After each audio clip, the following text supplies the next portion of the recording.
السلام علیکم میرے بھائیوں، آج ہم مولانا صاحب کی ایک تقریر لے کر آئے ہیں، جس تقریر میں مولانا صاحب نے نمرود اور ابراہیم علیہ السلام کا ایک بہت اچھا واقعہ بتایا ہے، بہت خطرناک واقعہ بتایا ہے۔ آپ لوگ سن کر حیران ہو جائیں گے، تو آپ لوگ مولانا صاحب کے اس تقریر کو سنیے۔ واقعی میں یہ بہت خطرناک تقریر ہے، آپ لوگ یہ تقریر سنیے مولانا صاحب کی۔ حضرت ابراہیم علیہ السلام نمرود سے بحث کر رہے ہیں۔ نمرود ابراہیم علیہ السلام سے بحث کر رہا ہے، اور ابراہیم علیہ السلام بھی نمرود سے بحث کر رہے ہیں اللہ کے بارے میں۔ نمرود کی حیثیت پہلے جان لو کہ کیا ہے۔ پوری دنیا پر حکومت کرنے والے، پورے ملک پر نہیں، پوری دنیا پر حکومت کرنے والے 4 لوگ گزرے ہیں، 4 لوگ جنہوں نے اپنے وقت میں پوری دنیا پر حکومت کی ہے، جس میں 2 کافر تھے اور 2 مسلمان۔ مسلمانوں میں سلیمان علیہ السلام اور ذوالقرنین، یہ 2 مسلمان تھے جنہوں نے پوری دنیا پر حکومت کی ہے، اور 2 کافروں نے پوری دنیا پر حکومت کی ہے۔ 2 کافروں نے، ان کافروں میں ایک کا نام ہے نمرود اور دوسرے کا نام ہے بخت نصر۔ یہ 2 کافر تھے جنہوں نے پوری دنیا پر حکومت کی ہے۔ تو پوری دنیا پر حکومت کرنے والا کون ہے؟ نمرود۔ یہ گاؤں کا سرپنچ نہیں ہے، یہ گاؤں کا مکھیا نہیں ہے، یہ گاؤں کا پرمکھ نہیں ہے، یہ MLA نہیں ہے، یہ MP نہیں ہے، یہ چیف منسٹر بھی نہیں ہے، یہ پرائم منسٹر بھی نہیں ہے، بلکہ پوری دنیا پر حکومت کرنے والا ہے۔ تو بھائیوں ابھی آگے اور تقریر ہے، لیکن بھائیوں آگے کی تقریر دکھانے سے پہلے ہم آپ کو بتا دیں کہ ایسی تقریر مولانا صاحب نے بہت دن بعد کی ہے۔ اور بھائیوں اگر یہ تقریر آپ کو پسند آئی ہو تو چینل کو سبسکرائب کیجئے اور بیل آئیکن کو پریس کیجئے۔ ہم آپ کے سامنے ایسی ہی تقریر لاتے رہیں گے، تو آپ لوگ مولانا صاحب کی اس تقریر کو سنیے۔ پوری دنیا پر، اور ابراہیم علیہ السلام کس سے مناظرہ کر رہے ہیں، کس سے ڈیبیٹ کر رہے ہیں؟ جو پوری دنیا کا حاکم وقت ہے، پوری دنیا پر حکومت کرتا ہے۔ ایک اللہ کی عبادت اتنی بہادری پیدا کر دیتی ہے کہ انسان پوری دنیا کے بادشاہ کے سامنے ٹکرا جاتا ہے۔ بات کتنے اچھے انداز میں ہوتی ہے، دیکھیے بحث میں تو طلاق نہیں، بحث میں گالی گلوچ نہیں، بہت آسان اور اچھے طریقے سے ابراہیم علیہ السلام نے کہا میرا رب وہ ہے، ربی الذی یحیی و یمیت۔ اے نمرود، میرا رب وہ ہے جو زندہ کرتا ہے، میرا رب وہ ہے جو زندگی دیتا ہے اور جو موت کے گھاٹ اتارتا ہے، وہ میرا رب ہے۔ تو نمرود نے کہا یہ کام تو میں بھی کر سکتا ہوں، میں بھی زندگی دیتا ہوں، میں بھی موت، احیی و امید، انا احیی و امید، یہ تو میں بھی کر سکتا ہوں۔ ایک آدمی جیل میں بند تھا جس کو پھانسی اور موت کی سزا تھی، اس کو جیل سے نکالا، کہا دیکھو اس کو کل قتل ہونا تھا، اس کی گردن اڑائی جانا تھی، اس کو سزا تھی، میں نے معاف کر دیا، جاؤ اس کو چھوڑ دیا، دیکھو میں نے بھی ایک کو زندگی دے دی۔ اور ایک بے قصور آدمی راستے سے جا رہا تھا، اس کو پکڑا اور اس کی گردن اڑا دی نمرود نے، کہا دیکھو میں بھی کسی کو مار سکتا ہوں، میں بھی قتل، یہ تو میں بھی کر سکتا ہوں، جس کو چاہوں زندگی دے دوں اور جس کو چاہوں قتل کر دوں۔ ابراہیم علیہ السلام سمجھ گئے یہ موٹی کھوپڑی کا ہے۔ ابراہیم علیہ السلام نے جھٹ سے ایسی دلیل پیش کر دی، ہکا بکا رہ گیا۔ ابراہیم علیہ السلام نے کہا میرا رب وہ ہے یاتی بالشمس من المشرق فاتی بہا من المغرب، میرا رب وہ ہے جو سورج کو مشرق سے پورب سے نکالتا ہے، میرا رب وہ ہے جو سورج کو پورب سے ایسٹ سے نکالتا ہے اور مغرب میں پشچم میں ویسٹ میں ڈبو دیتا ہے، اس کو آست کر دیتا ہے، اس کو ڈبوتا ہے۔ یہ میرا رب ہے جو سورج کو پورب سے نکالتا ہے اور پشچم میں ڈبو دیتا ہے۔ اگر تو اپنے آپ کو رب کہتا ہے، تو اپنے آپ کو خدا کہتا ہے، تو مغرب سے نکال، پشچم سے نکال کر پورب میں ڈبو کے دکھا۔ وَبُہِتَ الَّذِي كَفَرَ، سمجھ گیا کہ ابراہیم علیہ السلام نے ایسی چیز کرنے کو کہا ہے جو میرے باپ دادا بھی نہیں کر پائیں گے، چھٹی کا دودھ یاد آ جائے گا۔ कितनी अच्छी तरीके से डिबेट हो रही है, न लड़ाई न झगड़ा न दंगा न फसाद, और पूरी दुनिया के बादशाह से टकरा रहे हैं इब्राहिम अलैहिस्सलाम। मैं तुझे रब नहीं मान सकता, मेरा रब वो है जो सूरज को पूरब से निकालता और पश्चिम में डुबोता है। अगर तू खुदा है तो पश्चिम से निकाल के पूरब में डुबो, नहीं कर पाया इब्राहिम अलैहिस्सलाम। भाइयों अभी आगे और तकरीर है, लेकिन भाइयों अभी आगे की तकरीर हम आपको दिखाते हैं। आगे की तकरीर दिखाने से पहले आपको बता दें कि नमरूद देखा आपने कितना घमंड करता था, कितना घमंडी था, लेकिन इसी तकरीर के आखिरी में उसका घमंड ऐसे चूर हो जाएगा कि आप लोग देखते ही रह जाओगे।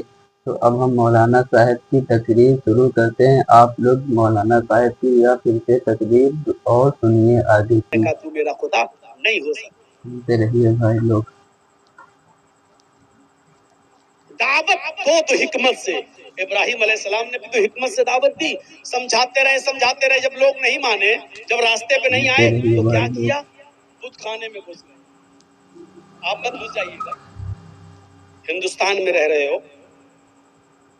इब्राहिम अलैहिस्सलाम बुत खाने में घुस गए, सारे बुतों को तोड़ दिया और जो सबसे बड़ा बुत था उसको छोड़ दिया। देखिए अक्लमंदी, दानाई देखिए, होशियारी देखिए। जो सबसे बड़ा बुत था उसको छोड़ दिया और जिस कुल्हाड़ी से सारे बुतों को काटा था, तोड़ा था, वही कुल्हाड़ी बड़े वाले बुत के गले में टांग दी और चले जाए। अब ये लोग सब मेले से वापस आए तो देखा किसी की गर्दन कटी है, किसी का हाथ कटा पड़ा है, किसी का पेट फटा पड़ा है, कोई औंधे मुंह डला है, कोई ऐसे। ये मेरे माबूदों के साथ, मेरे खुदाओं के साथ ये हालत किसने की? एक ने कहा कि इब्राहिम के अलावा कौन हो सकता, वही हमारे माबूदों को बुरा भला कहता। कहा बुला के लाओ। जब बुलवाया, इब्राहिम अलैहिस्सलाम से कहा कि ये मेरे इन बुतों की, इन माबूदों की हालत किसने की? इब्राहिम अलैहिस्सलाम सारे बुतों को देखकर कहते हैं ये तो बहुत बुरी दुर्गत बनाई है, किसने बनाई? लोगों ने कहा मैं तुमसे पूछ रहा हूँ कि किसने बनाई, ये हालत कैसे हुई? अक्लमंदी देखिए, दानिशमंद, हिकमत ऐसे देखते हुए, अरे कुल्हाड़ी इसके गले में लटकी है, पूछ रहे हो तुम मुझसे? इसके गले में कुल्हाड़ी लटकी, इसी ने मारा होगा इन सबको, हमसे क्या पूछ रहे हो?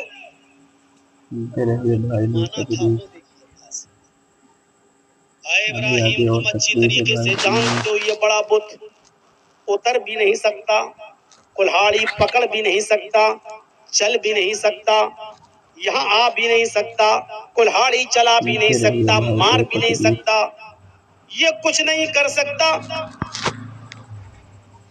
फिर ये कैसे कत्ल करेगा, कैसे मारेगा? भाइयों अभी आगे और तकरीर है, लेकिन आगे की तकरीर दिखाने से पहले हम आपको एक बात कह दें। भाइयों अगर आप हमारे चैनल पर पहली बार वीडियो देख रहे हैं तो हमारे चैनल को सब्सक्राइब कीजिए और वीडियो को लाइक कीजिए और प्यारा सा कमेंट कीजिए। हम ऐसी तकरीर रोज लाते हैं। अब मौलाना साहब की आप आगे की तकरीर सुनिए। आगे मौलाना साहब ने कौन सा वाकया बताया सुनिए। तुमने तो खुद ही जवाब दे दिया। मेरे भाइयों यही तो मैं तुम्हें समझाता हूँ कि जो उतर न सके, जो चल न सके, जो खा न सके, जो पी न सके, जो यहाँ तक न आ सके, बल्कि जिनको मारा वो भी तुम्हारे खुदा थे। जो अपने आप को न बचा सके वो तुम्हें क्या बचाएंगे? जो अपनी टांग कटने से अपनी हिफाजत न कर पाए, अपनी गर्दन कटने से अपनी हिफाजत न कर पाए, वो तुम्हें क्या बचाएंगे? इसीलिए तो कहता हूँ उसकी इबादत करो जिसने हम सबको पैदा किया, उसी के सामने झुको। समझ गए कि यही आदमी है। जवाब तो नहीं था उनके पास, लेकिन चलो तुम्हें आग में डाला जाएगा।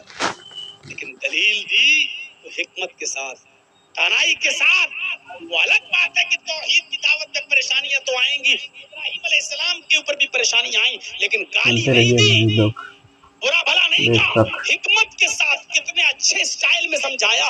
अरे जब ये उतर नहीं सकते, चल नहीं सकते, बैठ नहीं सकते, और ये जिनको मारा है वो अपने आप को बचा नहीं सकते, तो तुम्हारी हिफाजत क्या करेंगे? ये दलील थी, मंतिकी दलील भी थी और अकली दलील भी थी। मेरे भाइयों, कुरान कहता है ऐसे ही लोगों को उदउ इला सबील रब्बिका बिल हिकमा, ऐसी हिकमत और होशियारी और तनाई के साथ लोगों को दीन की तरफ बुलाओ, सुनते रहिए भाई लोग तकरीर।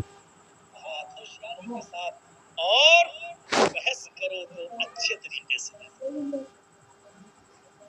है हमारे पास। जरा अंदाजा लगाइए आप, हम सुनते तो रहिए अपने भाई हालात लोग। का सही जायजा नहीं ले सकते।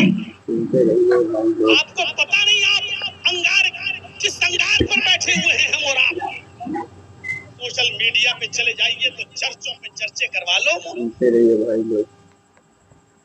मेरे भाइयों, कभी कभी हमें दबकर भी समझौते करना पड़ते हैं। खुद हमारे नबी जनाब मोहम्मद रसूलुल्लाह सल्लल्लाहु अलैहि वसल्लम ने भी दबकर समझौते किए हैं। हाँ, सीना तानने की जरूरत नहीं। मौलाना जर्जिस एक बोल रहा ना वहाँ यूपी में, एक पार्टी का सुनते रहिए जिम्मेदार, भाई लोग मौलवी तकरीर। जर्जिस डरपोक है, खुद ही भाइयों अभी आगे और वाकया है। अभी आगे एक बहुत खतरनाक वाकया है शेर और बकरी का। पहले आप ये वाकया सुनिए, अभी आगे और वाकया सुनाते हैं। भाइयों अगर आपको तकरीर पसंद आई हो तो चैनल को सब्सक्राइब कीजिए और वीडियो को लाइक कीजिए और एक प्यारा सा कमेंट कीजिए। अब मौलाना साहब का हम आगे का वाकया शुरू करते हैं। आप लोग आगे का वाकया सुनिए मौलाना साहब का। जाए बंगाल, हम क्यों जाएं? वो डरपोक है, इस तरीके की बात। तो भाइयों तकरीर चालू करते वक्त बहुत समय हो गया है, 8 मिनट के ऊपर हो गई है तकरीर, इसीलिए हम तकरीर यहाँ पर बंद करते हैं और आगे की तकरीर दूसरे वीडियो में लाएंगे क्योंकि लाइट भी चली गई है। तो भाइयों अगर तकरीर आपको ज़रा सा भी अच्छी लगी हो तो चैनल को सब्सक्राइब कीजिए और वीडियो को लाइक कीजिए।